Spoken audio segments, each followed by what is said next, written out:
Ele segurou a taça como quem segura um troféu, erguendo o braço levemente acima da cabeça e esperando que o burburinho da mesa cessasse. Meu pai sempre soube comandar uma sala. Ele não gritava. Nunca precisou. Bastava o modo como estalava a língua e sorria de lado, com aquele ar de quem tinha sempre a última palavra. Era um jantar especial, segundo o convite da minha irmã. Um reencontro de família, depois de anos com cada um de nós, seguindo caminhos separados. Eu fui com o uniforme por baixo da jaqueta. Parte costume, parte orgulho. Ninguém comentou. Ou melhor, todos evitaram comentar. Estávamos sentados naquela mesa imensa na casa nova do meu pai, um sobrado de 2 andares com vista para a represa. Ele fazia questão de que todos soubessem o quanto aquilo tinha custado. As paredes exibiam quadros com molduras douradas, comprados por capricho, não por gosto. A conversa girava em torno de conquistas que ele admirava. Netos em escolas particulares, promoções no escritório de advocacia do meu cunhado, viagens para a Europa. Quando alguém tentava mudar de assunto, ele trazia de volta para o eixo que conhecia: bens, status, domínio. Eu ficava calada. Sempre fui a presença deslocada nos jantares. Aquela que escolheu ser militar em vez de seguir para na empresa da família, que preferiu comandos, campos de treinamento e mapas táticos a festas, tapetes e convenções. Nunca coube na estética do clã. Até que ele ergueu a taça. Silêncio. As crianças foram levadas para o andar de cima e só os adultos permaneceram na mesa. Quero fazer um brinde à continuidade, disse ele, girando o vinho no cristal. Aqueles que mantêm este sobrenome com honra, que continuam os valores desta família. E então olhou diretamente para mim. Não desviou. E também para deixar claro que certas decisões já foram tomadas. O olhar se manteve fixo. A partir de agora, quem escolheu caminhos tão distantes dos nossos deve seguir por eles sozinha. Eu já tratei de atualizar o testamento. Para mim, essa cadeira está vazia. Foi um corte cirúrgico. Não gritou, não se exaltou. Ele assassinou meu lugar naquela mesa com uma frase dita como se falasse sobre o tempo. E o mais cruel, ninguém disse nada. Nenhuma sobrancelha arqueada, nenhuma taça pousada com força. Minha irmã apertou os lábios e meu cunhado desviou o olhar. Minha mãe fingiu estar distraída com o guardanapo. O silêncio deles foi o segundo golpe. O terceiro foi o sorriso que ele deu ao encerrar o brinde, virando o restante do vinho como se tivesse se libertado de um peso. Eu poderia ter dito algo. Poderia ter me levantado, batido na mesa, perguntado em voz alta quem estava ali por mérito e quem só vivia à sombra dele. Mas não fiz nada disso. Em vez disso, apenas sorri. Não com sarcasmo, com calma. Um sorriso limpo, frio, direto. O tipo de sorriso que aprendi a controlar nos anos de caserna, diante de superiores que testavam limites. Peguei a taça, bebi um gole da água já morna e observei as reações. Minha irmã fingia mexer no celular. Minha mãe, sem me encarar, ajeitava a toalha de mesa. O pai já falava de outro assunto, como se tivesse encerrado a pauta com sucesso. E de fato tinha. Para eles. Esperei o jantar acabar. Não saí abruptamente. Agradeci, ajudei a empilhar pratos e até sorri para um dos netos que descia as escadas sonolento. Tudo no automático, como quem cumpre o último turno de uma missão que já não faz sentido. Só quando saí da casa, com o som do portão se fechando atrás de mim, deixei o corpo amolecer no banco do carro. Não chorei, não senti raiva. Senti uma lucidez absurda. Uma clareza que me cortava por dentro com precisão cirúrgica, porque eu sabia que ele podia ter me rejeitado na mesa. Mas havia coisas que ele esqueceu de revogar fora dela. E algumas delas eram assinadas.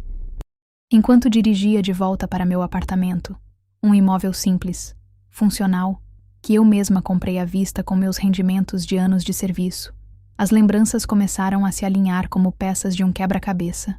A vez que ele me pediu para assinar como fiadora. A vez que me colocou como coautora em um imóvel rural para facilitar questões cartoriais. A procuração que ele emitiu para mim quando foi internado, anos atrás, e que talvez nunca tenha sido anulada formalmente. Ele se esqueceu que, para me afastar emocionalmente, bastava uma frase. Mas para me apagar legalmente, ele precisava de muito mais que palavras. Cheguei em casa às 23h17. Coloquei a farda no cabide, amarrei o cabelo, abri o armário dos documentos e comecei a buscar. Pastas, contratos, cópias autenticadas. A frieza militar me ajudou. Ali não era mais sobre afeto, era sobre estratégia. Não era mais sobre ferida, era sobre poder. Encontrei uma cópia do contrato da chácara em que fui colocada como cotista minoritária. Lembrei que o advogado dele havia dito que era só uma formalidade, que não alterava nada de fato. Pois bem, aquilo agora era tudo. No dia seguinte, às 7h em ponto, tomei café amargo, vesti uma camisa branca e peguei o telefone. Disquei o número do escritório que ele sempre usou. Uma voz jovial atendeu. Bom dia, escritório Costa em Braga. Em que posso ajudar? Respirei. Gostaria de falar com o doutor Henrique Braga. Diga que é a Capitã Rocha, da família Rocha. O silêncio do outro lado não durou mais do que 3 segundos, mas foi o suficiente. Do tipo que denuncia quando alguém já entendeu que o jogo virou. Um momento, por favor. A voz mudou de tom. E naquele instante, soube. Aquela ligação não era apenas uma formalidade. Era o início da minha resposta. E eu responderia. Não com brinde, nem com grito. Com papel, cláusulas e assinatura. E o nome que ele tentou apagar. O meu. Ele atendeu com uma formalidade seca, como quem já esperava que aquele dia fosse trazer mais um aborrecimento para a lista de tarefas. Henrique Braga, bom dia. Não reconheceu minha voz, e isso foi bom. Mantive o tom firme, direto. Aqui é a Capitã Rocha. Gostaria de conversar sobre alguns registros vinculados ao patrimônio da família Rocha. Do outro lado, silêncio. Não o tipo de silêncio cortês, de quem está processando uma informação com neutralidade. Foi um silêncio tenso, estático, cheio de ar represado. Como se o nome Capitã Rocha fosse uma granada sem pino, prestes a detonar no meio da rotina dele. Capitã, Rocha? Ele repetiu, dessa vez mais devagar, e então acrescentou. Filha do senhor Sebastião Rocha? Eu confirmei. Sim, a filha esquecida, a militar, aquela que vocês acharam que jamais entenderia o que assinou. A respiração dele mudou. Ouvi um leve pigarro abafado. O som de dedos teclando algo ao fundo, talvez vasculhando registros no computador. Depois, mais silêncio. Dessa vez, mais longo. Capitã, preciso verificar alguns documentos antes de lhe dizer qualquer coisa. Há um horário em que possamos conversar com calma? Algo presencial, talvez? Eu não aceitei. Não era o momento para café, nem para reconciliação simbólica. Eu queria dados. E queria agora. O senhor tem acesso imediato à matrícula da Chácara Itapuã, adquirida em 2015? Quero confirmar os cotistas legais do imóvel. Ele hesitou. Depois, mais teclas. Sim, está aqui. Os documentos ainda listam 2 proprietários. O senhor Sebastião Rocha, com 51%, e a senhora, Capitã Adriana Rocha, com 49%. Não era necessário dizer mais nada. O silêncio dele já dizia tudo. Eu conhecia aquela propriedade. Era o orgulho do meu pai, sua fuga de fim de semana, onde dizia encontrar paz, longe da confusão da cidade. A mesma propriedade que ele tentou reformar com dinheiro da empresa, que hipotecou discretamente há 2 anos sem contar para ninguém. A mesma que, em algum momento, ele esqueceu que não era só dele. O advogado pigarreou de novo. Capitã, há alguma intenção específica com essa consulta? Respirei devagar, como fazia nas instruções de tiro. Foco, precisão, respiração controlada. Ah, sim. Quero saber se o senhor já atualizou as autorizações de movimentação e alienação. Se ele retirou minha autorização ou revogou os poderes que me concedeu em 2017. Outro clique. Outro silêncio. Não. Ainda constam ativos. A senhora tem direito de veto em qualquer venda. E em qualquer empréstimo atrelado ao imóvel. Era isso. A chave que ele mesmo me deu, anos atrás, quando precisou do meu nome limpo para garantir crédito rural e não quis envolver meus irmãos. A assinatura que ele recolheu com a falsa naturalidade de um pai que diz: é só burocracia, filha, e que agora, diante do próprio orgulho, esqueceu de retirar. Eu não disse mais nada. Senhor Braga, por enquanto é só isso. Entrarei em contato novamente quando necessário. Antes que ele pudesse elaborar um pedido de discrição ou uma tentativa de mediação familiar, desliguei. Não porque fosse rude, mas porque não havia mais espaço para interpretações sentimentais. A partir daquele momento seria papel, cláusula, registro e consequência. Passei o restante da manhã revirando arquivos pessoais. Cada pasta etiquetada com datas, cada envelope contendo promessas feitas em papel. Encontrei um contrato informal em que meu pai, há 6 anos, me colocava como responsável técnica por um projeto de irrigação, com minha assinatura, e com uma frase que ele mesmo rabiscou no rodapé, de confiança plena, irônico. Ao lado do contrato, estava a cópia da procuração que ele emitiu quando foi internado para uma cirurgia cardíaca, confiando a mim todos os trâmites bancários em caso de ausência. Um documento que ele nunca pediu de volta. Lembrei do rosto dele na noite anterior. A segurança de quem acha que jamais será confrontado. A postura de um homem que acredita que o sobrenome dele é um escudo eterno. Mas o sobrenome também era meu. E agora, era também a senha que abriria portas que ele achava trancadas. E o mais interessante era perceber que ele não sabia, nem ele, nem os demais. Nenhum deles imaginava que o brinde de corte da noite anterior seria a faísca que acenderia minha ação. Na tarde daquele mesmo dia, liguei para um contador independente, não um do círculo da família, não um daqueles acostumados a receber ordens do patriarca.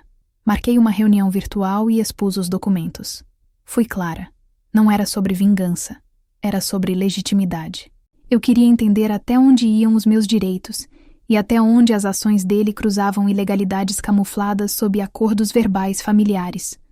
O contador, metódico, analítico, se limitava a anotar.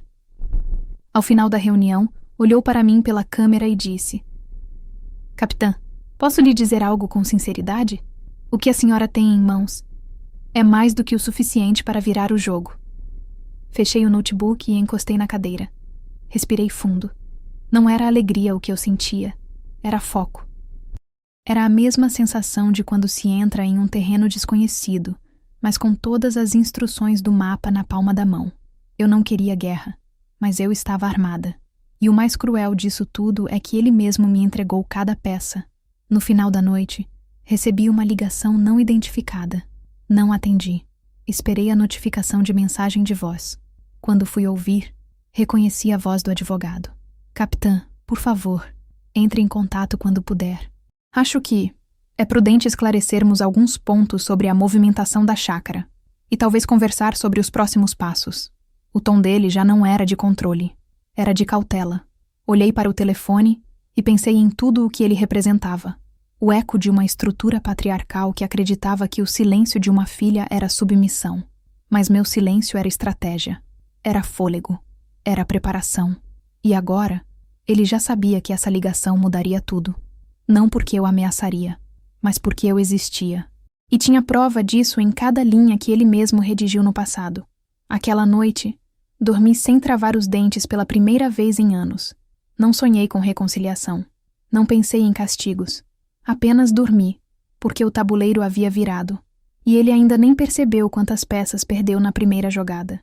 Algumas pessoas pensam que poder é voz, que é preciso gritar, ameaçar, bater na mesa.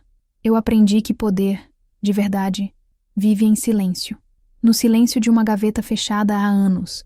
No silêncio de um arquivo esquecido. Assinado às pressas quando ninguém imaginava que aquilo teria peso algum. Foi no segundo dia depois do jantar que tudo começou a se encaixar como peças de um quebra-cabeça que eu nem sabia que estava montando. Comecei a revisar cada pasta que havia guardado ao longo dos anos. Não por obsessão, mas por disciplina. E no fundo de uma delas, entre faturas antigas e certidões duplicadas, encontrei o que mudaria tudo. O papel estava dobrado 3 vezes, amarelado nas pontas, mas ainda perfeitamente legível. Uma procuração pública, com firma reconhecida em cartório e validade estendida sem prazo determinado. Ali constava meu nome completo, meu número de identidade militar e, logo abaixo, a assinatura do meu pai, firmando a transferência de poderes para que eu, em caso de ausência ou impossibilidade, pudesse agir em nome dele para qualquer movimentação bancária, fiscal ou patrimonial referente à Chácara Itapuã e seus anexos. Assinada em 2017. Nunca revogada. Nunca mencionada novamente. Lembrei do contexto em que ele pediu aquela assinatura. Foi numa madrugada tensa, quando ele precisou ser internado com suspeita de AVC. A pressão disparada, a ambulância chegando, a pressa no pronto-socorro. No hospital, antes de ser sedado, ele me entregou uma pasta e disse: "Confio em você para resolver tudo, se eu não voltar lúcido." Ele voltou, e nunca mais mencionou aquele documento. Talvez achasse que eu o jogaria fora, ou que a validade expiraria com o tempo. Mas ele nunca anulou. E ali estava, anos depois, como um artefato enterrado. Não pelo tempo, mas pela arrogância de quem acha que ninguém mais lê entre as linhas. Com o documento em mãos, fui até o cartório onde ele havia sido registrado. A atendente confirmou. Sim, aquele papel ainda estava ativo. Sim, ele tinha valor legal. E sim, se eu quisesse, poderia fazer valer cada linha ali escrita, inclusive travar qualquer tentativa de venda, transferência ou renegociação da propriedade vinculada. Meu nome estava lá, não como filha, mas como procuradora legal, uma posição que ele mesmo me concedeu, num momento de vulnerabilidade, e que agora ele parecia ter esquecido, mas eu não.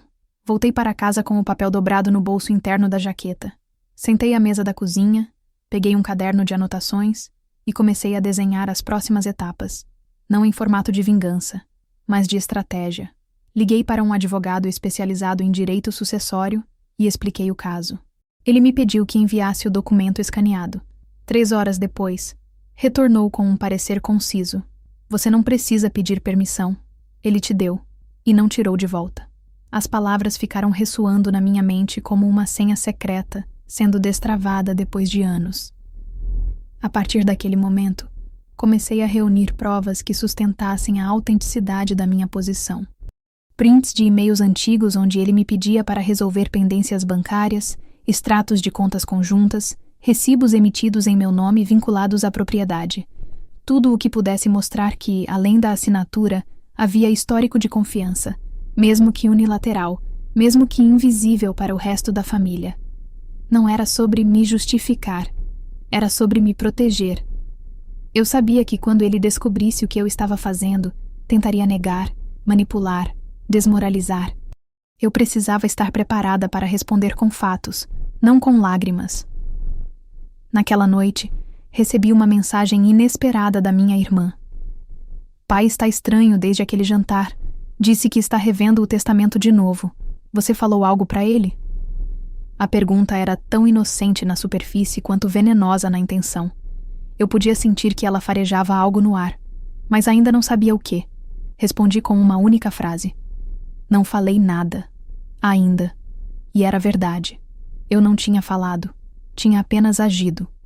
Silenciosamente. Legalmente. Precisamente. No dia seguinte, meu pai tentou vender parte da chácara. Recebi a notificação pelo sistema da matrícula digital.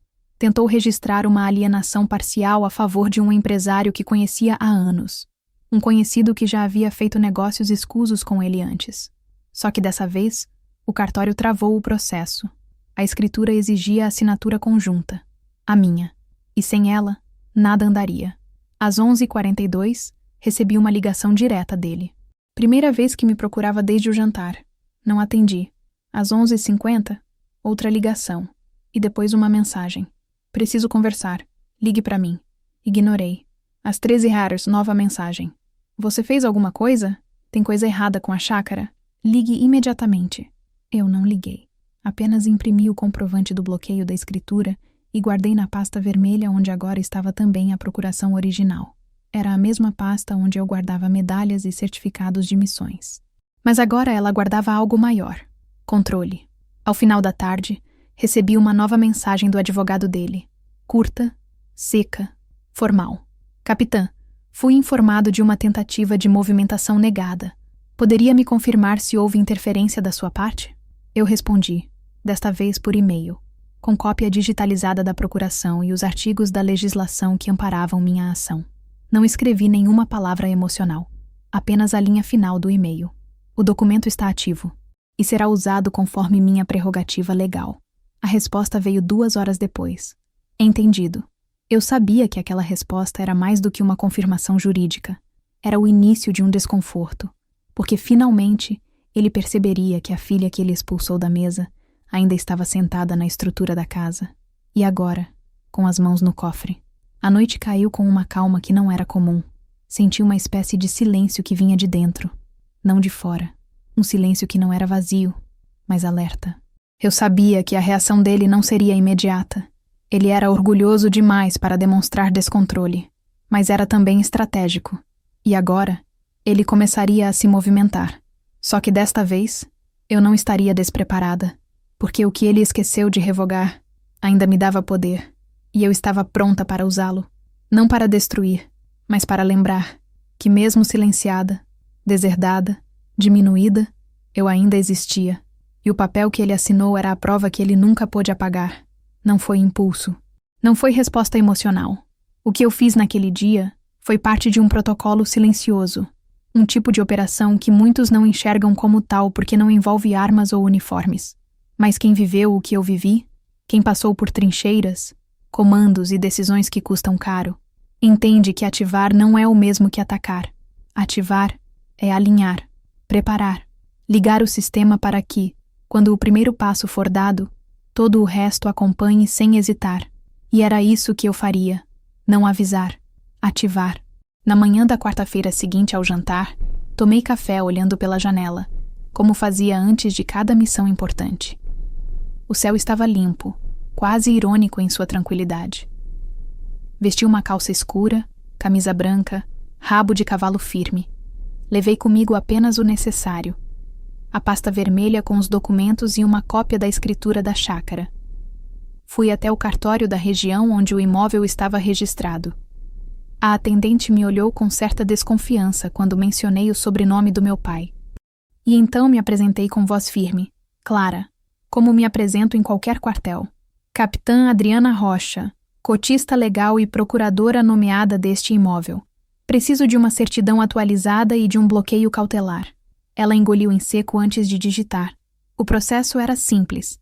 Anexei a procuração ativa, a cópia da escritura e um pedido formal de bloqueio para qualquer movimentação de venda ou transferência do imóvel sem minha autorização por escrito. O protocolo foi aberto. Em 48 horas, nenhuma transação poderia ser processada. Nenhum documento novo poderia ser registrado. Nenhum contrato de venda teria valor. E tudo isso, legalmente, sem necessidade de aviso prévio. Meu nome estava lá. Meu poder estava lá. E agora, ativado. Saindo do cartório, fui direto ao banco onde meu pai mantinha uma das contas da chácara. Eu sabia disso porque fui eu mesma quem acompanhou ele na abertura anos antes, quando ele ainda me considerava útil. Apresentei a mesma procuração. Fui recebida com mais resistência. Afinal, um sobrenome feminino pedindo movimentação em uma conta vinculada a um homem tradicional ainda provoca incômodos sutis. Mas o documento falava mais alto. A gerente me chamou para uma sala reservada. Após confirmar tudo com o setor jurídico, ela olhou para mim e disse: "A senhora deseja alguma ação imediata sobre a conta?" Eu respirei fundo. Aquilo era poder bruto, e eu sabia o peso que tinha. "Apenas quero que seja registrada uma observação oficial. Movimentações atípicas não autorizadas por mim devem ser sinalizadas. Isso é apenas cautela, não retaliação." A mulher assentiu. Saí dali sem tremores, sem suor frio, sem euforia. Tudo tinha sido feito de forma limpa, objetiva. Nenhum grito, nenhuma cena, apenas ativações. No mesmo dia, protocolei junto à Receita Federal uma atualização de meu vínculo como responsável solidária pelo imóvel rural, com base na documentação em mãos. O processo era digital. Não levei mais que 30 minutos para anexar tudo. Ao final, recebi um comprovante eletrônico com data e hora. Era só mais um passo. Mas a soma de cada passo transformava o campo de batalha. De volta ao apartamento, organizei os papéis por ordem cronológica e numerei cada documento. Anexei todos em um dossiê simples, mas completo, e salvei em 2 locais, um pendrive físico e uma pasta criptografada na nuvem. Eu não tinha a menor intenção de divulgar nada, ainda. Mas se algo viesse a público de forma distorcida, eu estaria pronta para apertar enviar. Às 19 horas, o telefone tocou. Era um número conhecido, do mesmo DDD do advogado do meu pai. Não atendi. 1 minuto depois, uma mensagem. Capitã, precisamos conversar sobre as movimentações. Estão nos procurando para renegociar parte do terreno, mas não estamos conseguindo registrar nada. Li a frase com calma. Sentei no sofá, segurei a xícara de chá com as 2 mãos e deixei o calor me lembrar de que eu estava presente, firme. Respondi com 3 palavras. Sigam os protocolos. Isso era tudo. Eles sabiam o que significava. E sabiam que dessa vez não era o patriarca quem ditava os passos. Mais tarde, recebi uma ligação da minha mãe. Não via o número dela na tela do celular havia meses. Ela sempre foi a mediadora silenciosa entre as decisões absurdas do meu pai e as consequências que ninguém queria enfrentar. Atendi com voz neutra. Ela não pediu desculpas, só disse: "O que você está fazendo?" Eu não respondi com raiva. Apenas devolvi. "Estou usando o que ele me deu." "Você lembra, mãe? A assinatura dele. Não fui eu quem pediu. Fui eu quem assinou." Do outro lado da linha, apenas um suspiro. "E então, isso vai destruir sua relação com ele. Ele destruiu a relação comigo. Eu só estou organizando os escombros." Desliguei. Não por falta de afeto, mas por excesso de respeito a mim mesma. Eu não estava quebrando nada. Estava só impedindo que continuassem me apagando, como se eu fosse um rodapé mal escrito na história da família. Por anos, tolerei piadas veladas, convites evitados, omissões estratégicas, porque era mais fácil ser a filha que não incomoda, que não reivindica, que não exige lugar. Mas aquele tempo tinha acabado.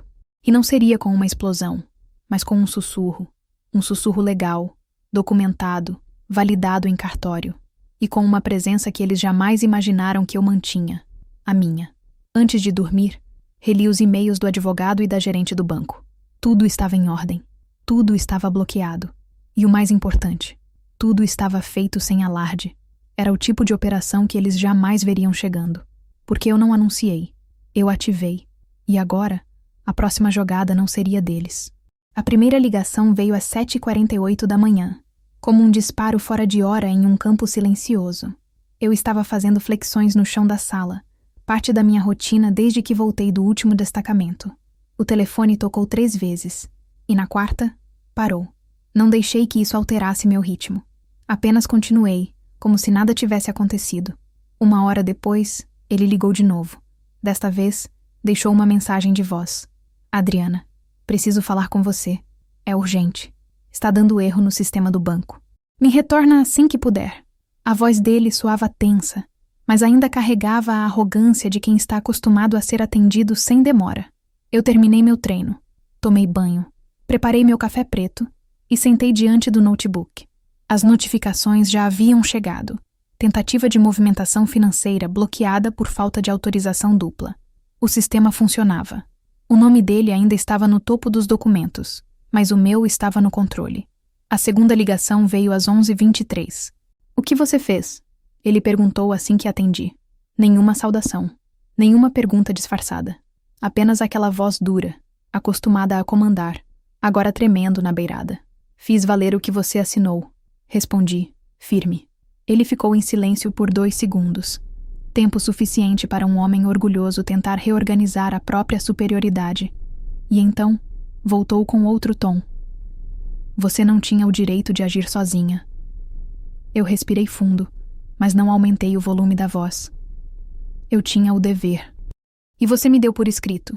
Ele desligou, sem mais palavras, como quem foi forçado a recuar, mas que planeja voltar com reforço. E eu sabia que voltaria. Por isso, segui fazendo o que já estava acostumada a fazer: antecipar. Ativei uma segunda medida, uma notificação à Receita e ao cartório, alertando sobre qualquer tentativa de movimentação fraudulenta em meu nome, ou qualquer falsificação de autorização. Era uma barreira a mais. Não para me proteger apenas de golpes, mas de manobras emocionais, chantagens, ataques desesperados de quem está acostumado a dobrar as pessoas pelo sobrenome. Às 16 horas, o número dele apareceu de novo na tela. Ignorei. Ele deixou outra mensagem.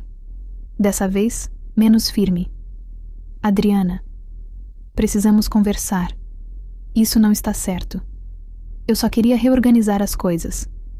Você sabe que sempre foi diferente dos seus irmãos. Isso tudo é um mal-entendido. Me liga. Mal-entendido.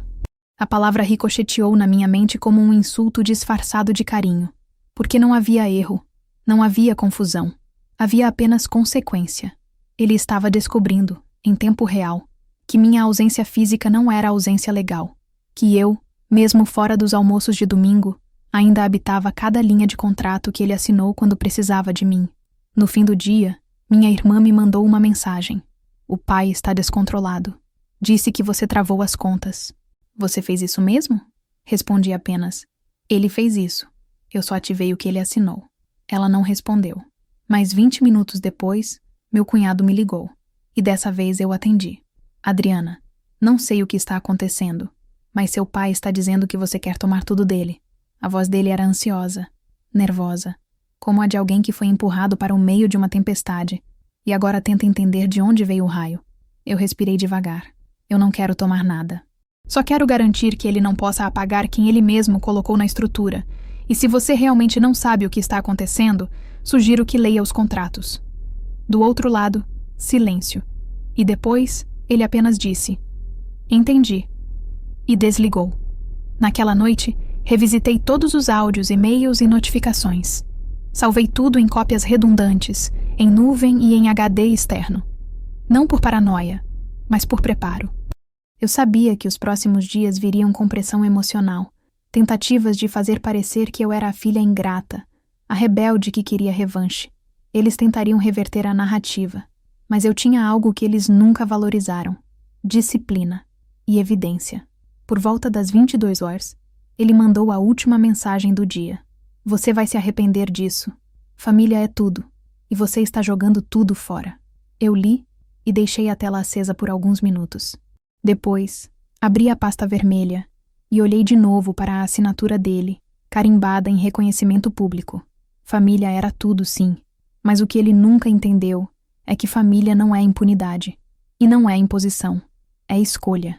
E quando ele anunciou no jantar que eu não fazia mais parte disso tudo, ele escolheu. Eu só oficializei. Na manhã seguinte, as consequências de seus acessos bloqueados começaram a se espalhar. Um parceiro comercial me enviou um e-mail. Seu pai tentou antecipar um aluguel comercial. Disse que houve um problema no sistema. Está tudo bem? Respondi com o mínimo. Está tudo sob controle. E estava. Porque o que ele chamava de erro era, na verdade, o funcionamento exato daquilo que ele assinou com a certeza de que nunca seria cobrado. Naquele ponto, eu já não esperava arrependimento. Esperava reação. E ela viria. Eu só não sabia ainda se seria jurídica ou emocional. Mas não importava. Porque agora, ele sabia que não podia mais fazer o que sempre fez. Agir como se nada, nem ninguém, pudesse limitá-lo. E eu era o limite. O nome dele estava rabiscado num dos papéis antigos que encontrei ao revisar os documentos da chácara. Valdomiro P. dos Santos, advogado aposentado e ex-procurador fiscal da prefeitura. Uma assinatura discreta no canto inferior de uma autorização de obra de 2016. Ao lado, entre parênteses, a frase referência confiável, contatar em caso de necessidade. Foi meu pai quem escreveu. Aquilo me chamou a atenção não pela função, mas porque mesmo depois de tantos anos tentando me apagar da narrativa da família, ele ainda deixava rastros do que um dia considerou laço. Encontrei Valdomiro com facilidade. O nome dele ainda constava na lista de associados de um clube de veteranos da cidade. Liguei. A esposa atendeu, educada, com uma voz rouca e simpática. Disse que ele costumava tomar café às terças-feiras em uma padaria do centro, a mesma há mais de 20 anos. É bom ir cedo, minha filha. Ele chega antes das 8. No dia seguinte, estacionei o carro 3 quadras antes e fui andando, como faço quando quero observar antes de ser vista. A fachada da padaria era simples, mas charmosa. Cadeiras de madeira na calçada, toalhas quadriculadas, cheiro de pão francês recém-saído do forno. Ele estava lá. Paletó marrom claro, camisa azul clara com as mangas dobradas, lendo um jornal físico com atenção verdadeira. Não parecia me reconhecer quando me aproximei. Só quando disse meu nome completo.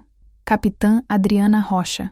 Ele ergueu os olhos com curiosidade e uma pontada de surpresa que não tentou esconder. Você é filha do Sebastião? Assenti. Sou, mas é só parte da minha identidade. Posso me sentar? Ele fez um gesto com a mão e empurrou o açucareiro na minha direção. Claro, embora eu imagine que isso não seja só por saudade. Não era. E ele sabia. Contei, com calma, tudo o que estava acontecendo.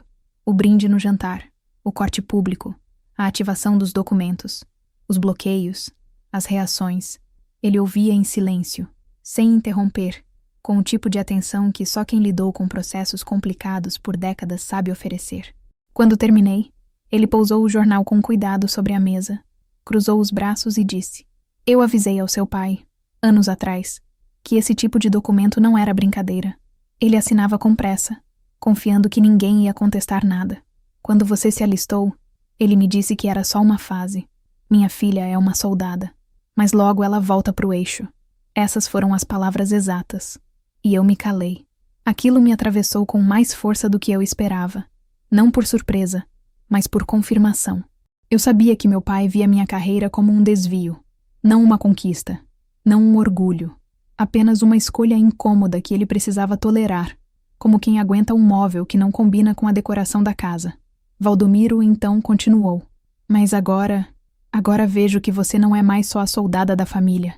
Você é a única que entendeu como tudo isso funciona de verdade. E é por isso que ele está com medo. Pedi um café coado. Ele aceitou outro. Ficamos em silêncio por alguns minutos, cada um digerindo a própria parte da história.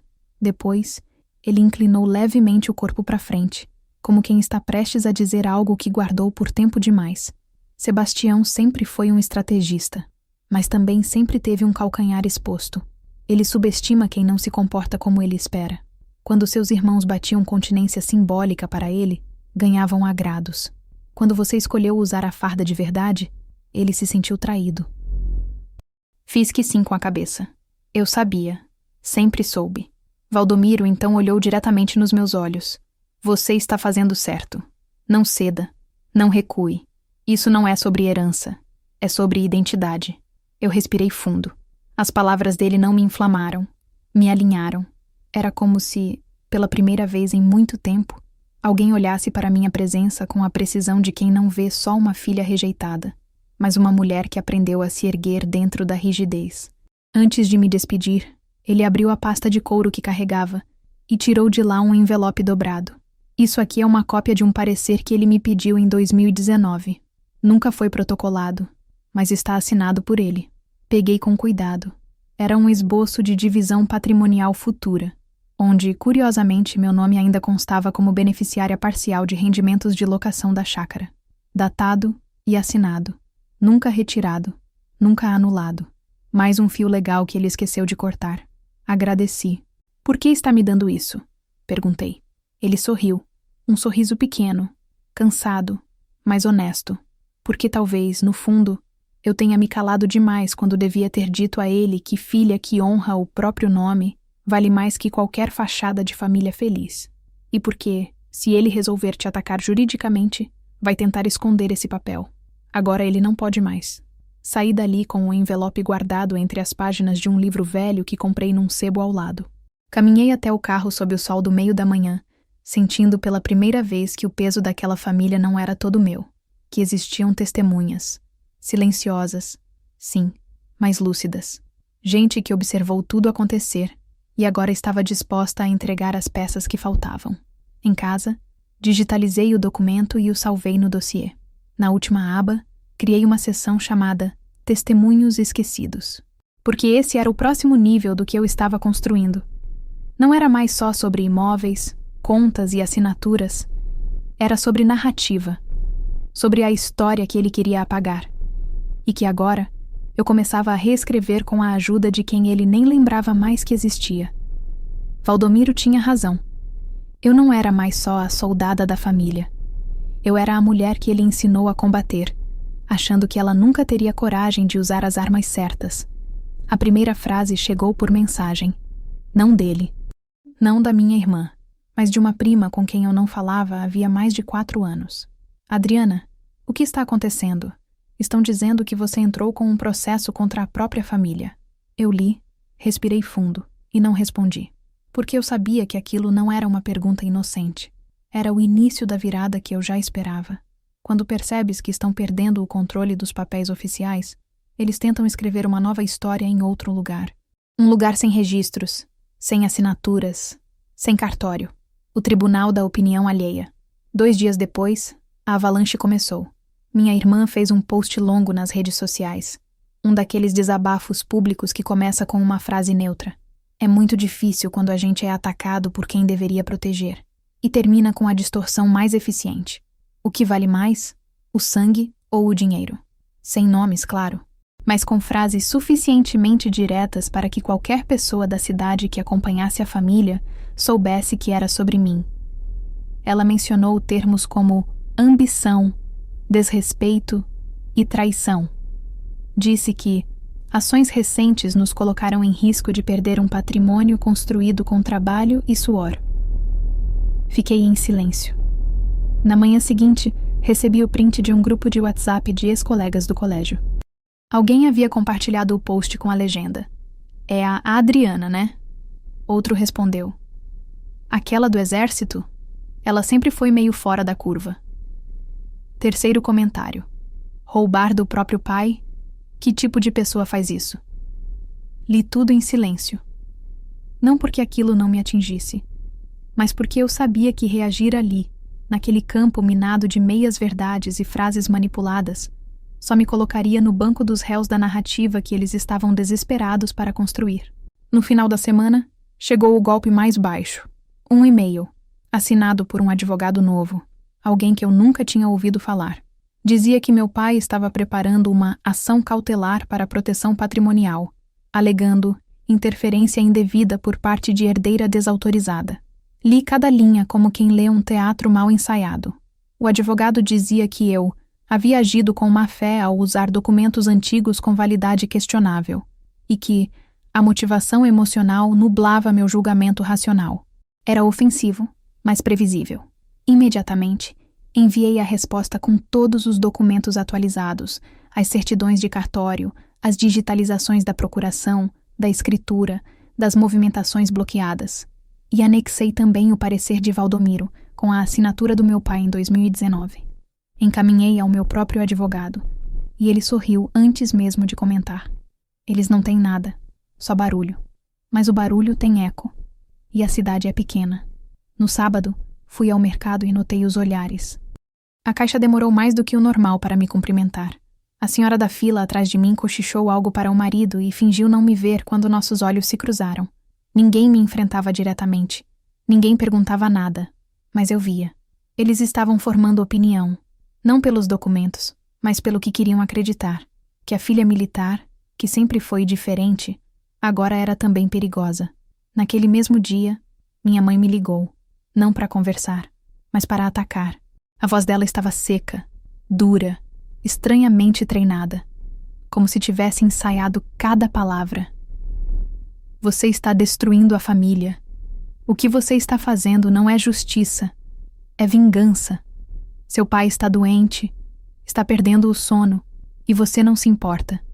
Você quer aparecer como a grande injustiçada, mas quem te viu crescer sabe o quanto ele fez por você. Eu ouvi tudo, em silêncio, e então disse: se ele está perdendo o sono, é porque está colhendo o que plantou. E não, mãe, eu não quero aparecer. Eu quero ser respeitada, coisa que nenhum de vocês foi capaz de fazer quando ele me deserdou em público e todos ficaram calados. Ela não respondeu, apenas desligou. Na semana seguinte, meu nome saiu numa coluna local de fofocas disfarçada de jornalismo. Conflito silencioso entre pai e filha militar envolve propriedade milionária. Usaram uma foto antiga minha, em trajes de gala, colada a uma imagem do portão da chácara. O texto era cheio de suposições. Segundo fontes próximas à família, ela estaria tentando tomar o controle do imóvel alegando um direito ultrapassado. Nenhuma fonte citada, nenhuma pergunta feita a mim, apenas especulação vendida como notícia. Eu poderia ter contestado, poderia ter processado, poderia ter feito minha própria postagem pública explicando passo a passo, mas não. Escolhi o mesmo caminho que me trouxe até ali: silêncio e estratégia. Redigi uma carta simples, formal, direcionada ao mesmo cartório onde já havia ativado os bloqueios. Pedi uma certidão pública de todos os documentos que comprovavam minha legalidade sobre o imóvel. Incluí também um pedido de averbação da cópia do parecer de 2019, agora reconhecido em firma como manifestação não revogada. Era minha forma de blindar cada movimento, porque quando não te ouvem por respeito, você fala com papel. No domingo, chegaram prints de outro grupo. Dessa vez, de um grupo da igreja. Alguém disse que é pecado mexer com o pai. Outro disse que Deus não abençoa quem causa divisão. Sorri sozinho, porque eu sabia. Mais cedo ou mais tarde, eles tentariam envolver até o sagrado.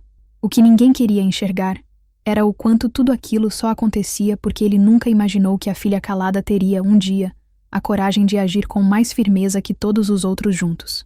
E agora, como não podiam me derrubar legalmente, estavam tentando me quebrar moralmente. Mas o que eles ainda não sabiam é que eu não sou movida por aplausos, e que a mulher que eles ignoraram por tanto tempo aprendeu na prática que um escudo bem posicionado vale mais do que 1000 desculpas públicas. Eles gritavam: "Ela está tentando roubar o que não é dela", e eu respondia em silêncio, com cada documento protocolado: "Isso já era meu, desde antes de vocês me apagarem da foto da sala." Era uma quarta-feira cinza, daquelas que anunciam chuva antes mesmo da primeira gota cair. O tipo de clima que parece sincronizar com o estado de espírito de quem sabe que está prestes a cruzar uma linha que não tem volta. Eu acordei antes do despertador, como sempre. Fiz café preto, sem açúcar. Vesti a mesma camisa de tecido grosso que usei anos atrás quando recebi a promoção de tenente. Não por superstição, mas por memória.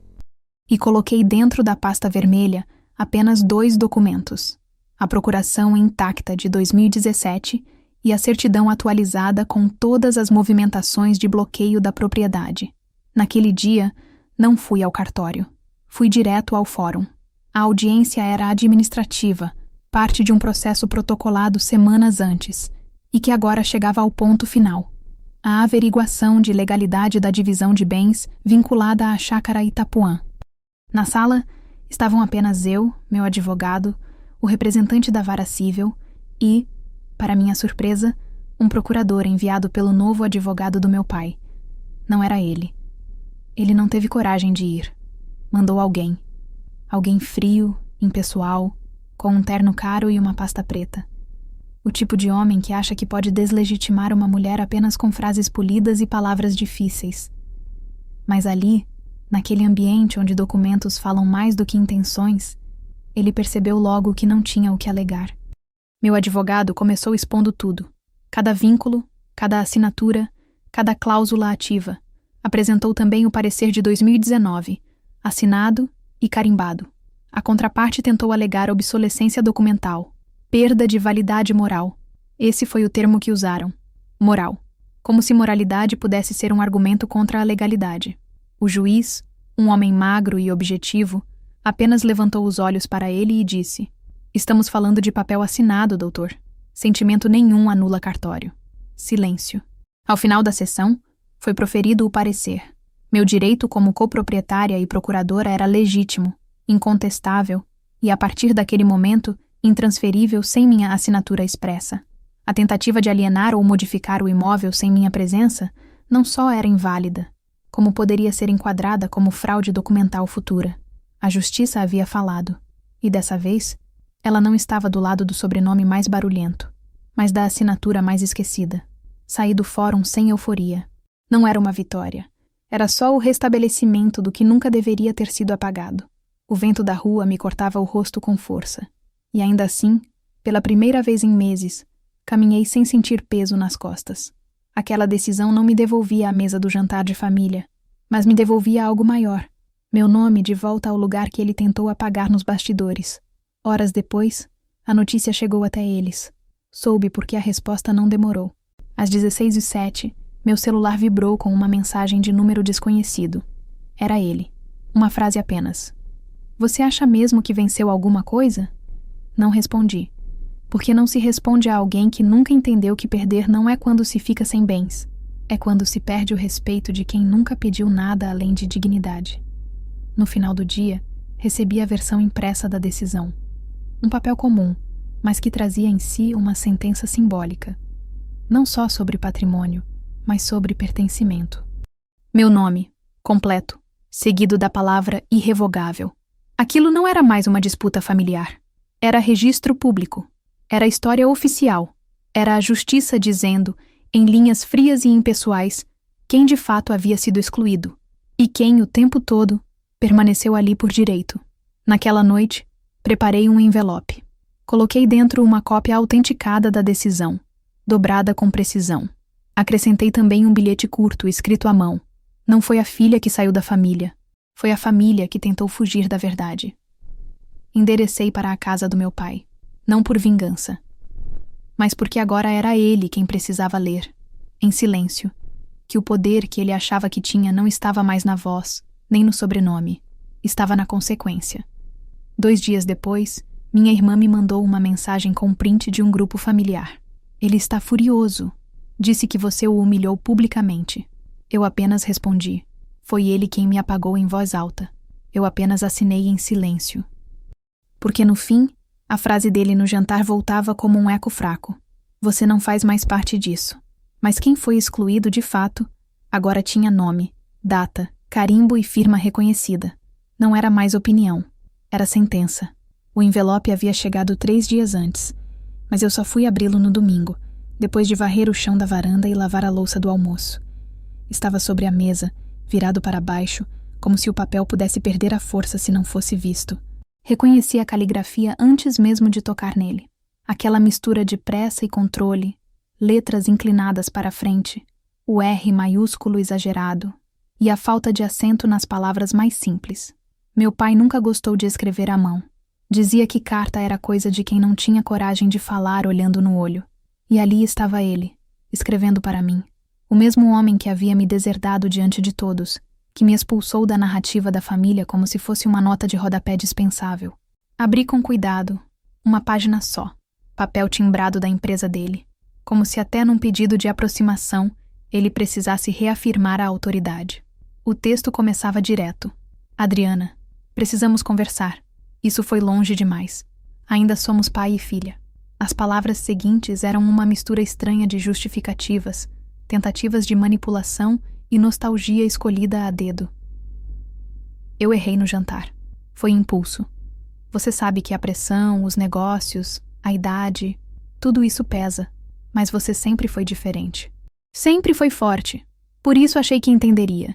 Ele escrevia como quem entrega um pedido de desculpa embrulhado em orgulho, e eu reconhecia cada vírgula.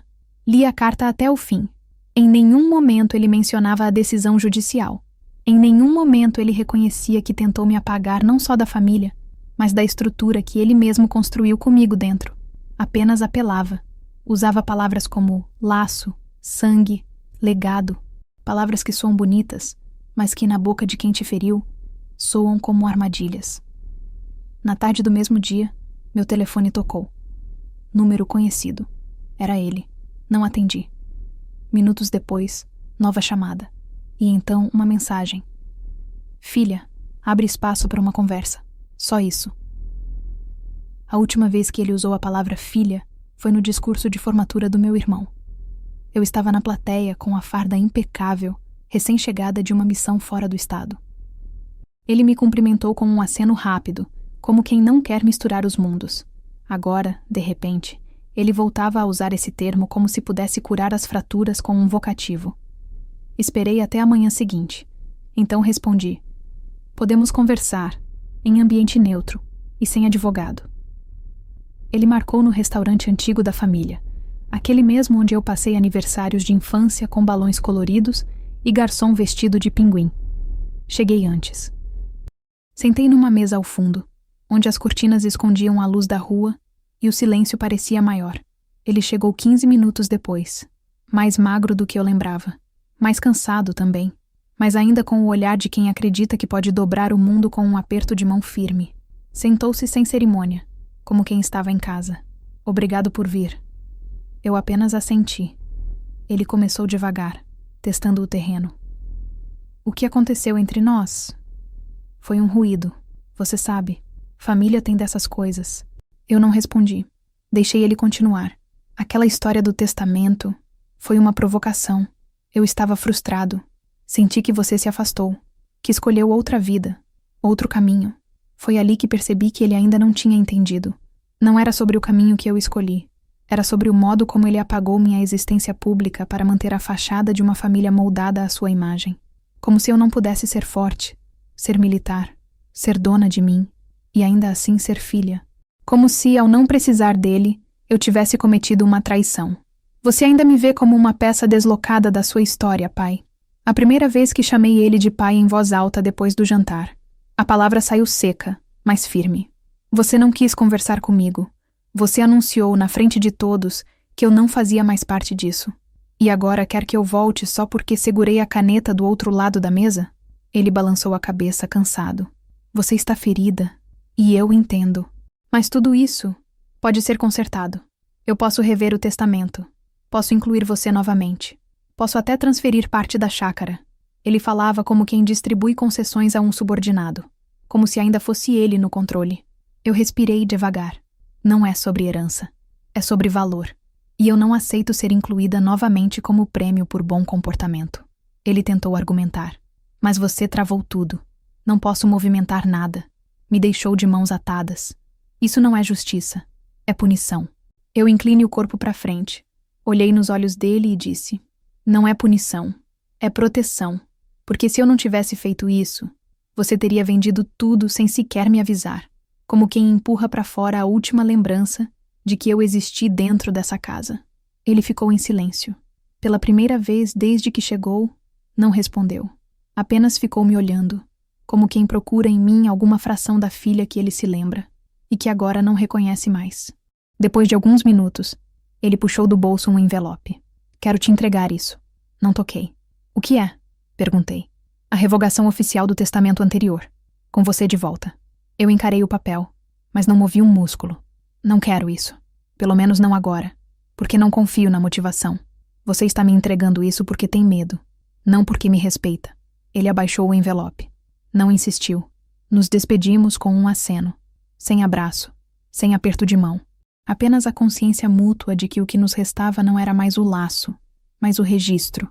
Naquele dia, ao voltar para casa, percebi que algo havia mudado. Pela primeira vez, eu tinha visto o homem que tanto controle exerceu sobre a narrativa da família perder o controle diante do meu silêncio. E foi ali, entre o envelope recusado e a ausência de uma resposta, que eu entendi. Não era mais ele quem decidia se eu era parte ou não daquela família. Agora, era eu quem decidia quem ainda fazia parte da minha. Foi no início do outono, quando as folhas começaram a cair e o ar da manhã ficava mais seco no rosto, que tudo finalmente se alinhou. A papelada estava pronta, os registros confirmados, o processo de averbação encerrado. O cartório me enviou o documento final, acompanhado de uma mensagem curta. Favor agendar retirada da escritura atualizada. Não era apenas uma formalidade jurídica. Era uma espécie de certificado do que eu tinha construído em silêncio e do que eles tentaram derrubar em voz alta. Fui sozinha buscar o documento. A moça da recepção me reconheceu do dia em que protocolei os primeiros papéis. Sorriu de leve, mas não comentou. Ela sabia. A cidade inteira sabia. E eu também sabia que, embora tentassem pintar minha imagem com as cores da ambição, do rancor, da frieza, agora eu era a única que tinha algo que eles não podiam mais tirar. A legalidade e a lucidez da própria história. Quando me entregaram o envelope pardo com o selo do cartório, segurei com as duas mãos. Abri ali mesmo. Li em silêncio. As palavras saltavam da página como uma confissão involuntária daquilo que sempre tentaram esconder. Meu nome, Adriana Rocha, constando como coproprietária irrevogável da chácara Itapuã. Nenhuma cláusula de contestação. Nenhum asterisco. Nenhum mas. Era meu. Por direito. Por escolha dele. E agora por consequência minha. No dia seguinte vendi minha parte. Não por vingança. Não por impulso. Mas porque eu queria deixar para trás não só o imóvel, mas tudo o que ele simbolizava. A terra onde fui ignorada. A casa onde nunca tive quarto, mas onde meus irmãos tinham mural de fotos. O campo onde ajudei a plantar. mas que nunca vi florescer porque era lugar de homem. Eu não queria metade de uma propriedade marcada por exclusão. Eu queria um lugar onde eu pudesse entrar pela porta da frente com a cabeça erguida, sem precisar explicar nada para ninguém. O comprador era um casal jovem, agricultores orgânicos, gente simples, de fala mansa e olhar direto. Quando me perguntaram por que eu estava vendendo, respondi com um sorriso curto. Porque estou plantando em outro lugar. Eles sorriram de volta. Não fizeram mais perguntas. No cartório, durante a assinatura, usei a mesma caneta que carreguei durante anos na farda. Não porque tivesse valor material, mas porque foi a mesma com que assinei minha primeira promoção, meu primeiro contrato de aluguel, meu pedido de desligamento temporário para a missão. Era minha ferramenta de decisões. E agora, encerrava ali o último ciclo preso ao sobrenome que me tratou como símbolo, mas nunca como ser humano. Com o valor da venda, comprei um apartamento pequeno, térreo, numa cidade próxima ao quartel onde servi por mais tempo. Um lugar mais silencioso, com varanda e vista para o campo. Pintei as paredes com minhas próprias mãos. Montei os móveis sozinha. Coloquei no hall de entrada apenas 3 coisas: minha patente emoldurada, uma planta que ganhei de uma amiga de turma e a cópia da escritura assinada. Não como troféu, mas como memória de que a mulher que eles tentaram apagar decidiu ficar registrada para sempre, por escolha dela, não por concessão deles. E então, tomei minha última decisão administrativa. Solicitei a mudança de nome. Não para excluir o Rocha, mas para adicionar o nome da minha mãe. A mulher que sempre foi sombra de um homem que a fez acreditar que silêncio era virtude. Ela também sofreu apagamentos. A diferença é que nunca teve coragem de responder. Então agora, eu fazia isso por nós duas, e por todas as mulheres que engoliram palavras enquanto batiam continência em casa, sem uniforme, sem medalha, sem reconhecimento. Meu nome agora era Adriana Rocha Barreto, com orgulho, com memória. Na mesma semana, atualizei o registro na Receita, no banco, no clube de veteranos. Onde quer que fosse chamada, agora seria pelo nome completo. Não porque eu precisava provar algo, mas porque eu não aceitaria mais ser apenas a inicial de uma linhagem que me tratou como rodapé. 1 mês depois, recebi uma carta. Não dele, da irmã mais nova dele, minha tia. Uma folha só, letra trêmula mas firme. Acompanhei tudo. Você fez o que ninguém teve coragem de fazer. Seu pai está calado, e é a primeira vez em 60 anos que vejo ele escutando em silêncio. Você não perdeu a família. Você mostrou o que é família. Li a carta 2 vezes. Depois a dobrei com cuidado e guardei junto à escritura vendida. Porque no fim, o que eu precisava nunca foi um pedido de desculpas, mas o reconhecimento de que o erro não foi minha ausência. Foi a tentativa deles de viver como se eu não estivesse ali. Hoje, quando me perguntam sobre minha família, não sinto raiva, nem dor, apenas firmeza. Eu tenho irmãos, mas nem todos têm irmã. Eu tenho um pai, mas ele não me teve como filha. Não do jeito que deveria. Não com o mínimo de respeito que qualquer ser humano merece ao redor de uma mesa de jantar. E quando me perguntam o que eu conquistei com tudo isso, respondo: o direito de existir em paz. De ser quem eu sou, sem precisar de aprovação nem perdão. A nova escritura dizia: transação finalizada, proprietário desvinculado. Eu li aquela frase uma última vez e pensei: é isso. Agora sim, eu estou fora. Mas dessa vez, por escolha minha. E nunca mais voltei atrás.